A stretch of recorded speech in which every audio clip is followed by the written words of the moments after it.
si Mayor ng Naga na si Attorney Leni Robredo ho, mga bossing. Yan ang una natin topic, mga kababayan. Ano sabi dito? Mayor Leni Robredo dadalo sa Nobyembre at 30 na rally daw ho, mga bossing. Ayan.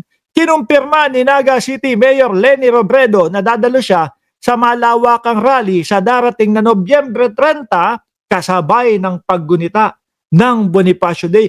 Alam niyo ho ba, mga boss, kung sino yung mga nakikita ko na nagsusulong nung November 30? Ang nakikita ko ho sila sila Chel Jokno no? At ang sinasabi nila doon sa kanilang rally na November 30 kagaya po nung iba na laban corruption lang din po. Pero wala pong sinisigaw o walang sinasabi na iyon po ay pagpapababa kay Pangulong Bongbong Marcos. Sabi ni Vicente Luna, diyan di pa kayo naniwala sa ginagawa ng Marcos? Ano ba ano ba yung ginagawa? O, nandiyan si Ma'am Princess Paris. O, di ba? Naku po, malamang ho, mga kababayan, sisingitan na naman ito ng mga DDS. No? At sasabihin, gagawin nila, etong rally na to ay rally namin, pagpapababa kay Pangulong Bongbong Marcos. Ganyan naman po lagi ang ugali niyang mga yan, mga kababayan. Kung natandaan nyo ho, di ba si Vic Rodriguez? Kung naalala nyo po, mga kababayan, si Vic Rodriguez, nung nasa New York, ano ginawa nila? Merong pagtitipon po. Yung pagtitipon na yon at yung parada na yon ay para po sa kalayaan ng Pilipinas. Ipinagdiriwang, mga boss. Siningitan nila. Isiningit yung mausog nila, yung maisog-maisog nila. At tapos ipinamuka sa mamamayang Pilipino, ipinamuka doon sa mga nasa Pilipinas na yun daw pong rally na yun, mga kababayan, ay rally ng mga DDS at maisog. Bakit? Ang hilig nyo kumepal. Eto, sa totoo lang po, talagang nakita ko sila Chel Jokno, mga bossing, yung mga kakamping ang nagsusulong nito. Uulitin ko ho, mga kababayan, anti-corruption ang gagawing rally sa Nobyembre at 30. At kung may makikita tayo na DDS na makikisali, makikisingit dito, tingin ko maboboljak ho. No? Tingin ko ho, maboboljak, mga kababayan. Sir, mahiya ang DDS, marami ang pari dyan. Correct. Di ba? Correct. No, sabi ni Winnie Artos, sana lang hindi para sa anti-corruption ang gagawin nila sa 30 kasi mga dilawan gusto din na maalis si PBBM. Pero eto po ipinapaliwanag nila na hindi po pagpapababa kay Pangulong Bongbong Marcos, mga kababayan, kundi po laban corruption lang. No? Yung September 31, September 21 nung maalala niyo ho, mga kababayan. Yun naman po is laban sa corruption lang yun. Kaya lang po laging nagpipumilit ang mga DDS na makisawsaw at makisali at sabihin na nila yon, na rally nila yon, at sabihin na pinapababa ng maraming tao si Pangulong Bongbong Marcos. Di ba? Sabi ni Gloria Calyaw, huwag i-destabilize ang gobyerno natin. Baka huli na ang lahat at magising na lang tayo. Napasakamay tayo ng China. Lalo na ho, kung ang mga papalit dyan sa gobyerno natin DDS.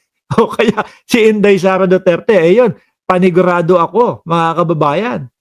Malapit tayo, magiging malapit na malapit tayo sa China. No? Sabi ni Ruel Gau, no? Epal talaga ang mga DDS na yan.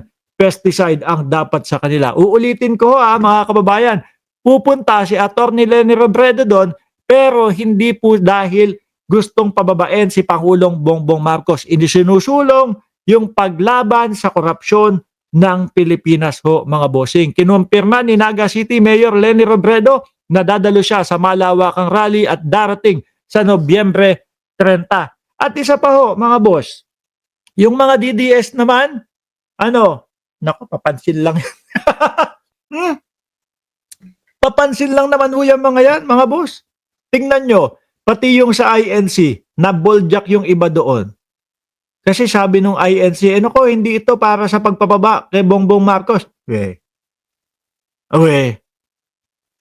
Maniniwala na sana kami. Kaso biglang may Amy Marcos sa dulo No? Bakit po kasi magrarally ang mga Pinklawan? Panggulo lang yan. Sabi, Numeriano Sunday. Eh hindi naman po natin sila mapipigil, mga kababayan. Siyempre, karapatan din po nila yan. Ano po, karapatan nila? Eh, yung ating bansa po, eto, sa pangunguna ni Pangulong Bongbong Marcos, na nakikita po ang talagang napakalaking korupsyon sa ating bansa. So sila ho, eh, dahil dismayado sila sa mga politiko na magnanakaw sa ating bansa, ayun, gusto nilang mag-rally. Ilabas yung kanilang saloobin, mga kababayan. Hindi natin masisisi yan. Ano, okay lang. Sabi nga po ni Senador Ping Lacson, sana hindi matapos ang galit ng mamamayang Pilipino, pero wag lang manggugulo. Iyon po yun. 'Di ba, Sir Eseng Mariano, ingat lang sila, baka mapasukan sila ng Mindanao Group. Hindi, tingin ko magagaling ho itong mga ito, mga kababayan. Tsaka totoo, maraming pare ang sasama diyan. Sabi ni The Survivor, Mark, again, ako nagising, akala ko may live ka ng 6:30. Hindi, ito ang live natin ngayon. Ano? Hindi. Ito yung live natin ngayon, mga kababayan. No? Dito muna tayo kasi medyo tinanghali ng tapos sa trabaho. Anyway, uulitin ko ho itong rally na ito, mga kababayan, ang layunin nila, ang gusto nila ay laban sa corruption lang po. Walang sisigaw ng bring him home. Walang sisigaw ng Duterte. Walang sisigaw na pababain si Pangulong Bongbong Marcos. Okay? Huwag niyong guguluhin. Yung mga DDS, gumawa kaya kayo na sarili niyong rally. Di ba? Nagsawa na ba kayo kakamautog-mautog ninyo? Bagay. Sino naman po ba ang hindi magsasawa sa kakamautog-mautog, mga bossing? Kung kada mautog nila, walang pumupuntang tao. Kagaya na lang, yung huling-huli kay Kiko Barsaga, alam naman natin, DDS yung rally na yun, mga boss. O, di ba? Ilan lang pumunta? 100 lang? 100 lang. Oo, nakakahiya, mga kababayan. Kaya tingnan nyo, ano nangyari? Wala na. Di ba? Hindi na po dinumog ulit ng tao. Speaking of Kiko Barsaga, dahil nandyan na po at nabungad na natin yung kanyang pangalan, mga boss, eto daw, may pangarap pala ito. No, si Boss Okix. May pangarap si Boss Okix, mga kababayan. O, beruin nyo yan. Nababasa nyo? Babangga sa Remulla. O, beruin nyo ho, mga boss Eto, kumbaga ho, dahil siyempre yung kanyang pangalan umalagwa Yung kanyang pangalan sumikat ng kahit ano sasaglit lang ho, mga boss di ba? Kasi nga naman, yung mga DDS ay lagi po yung mga oy, may bagong merong bagong hero, no? May bagong kumakalaban kay Marcos, sambahin natin.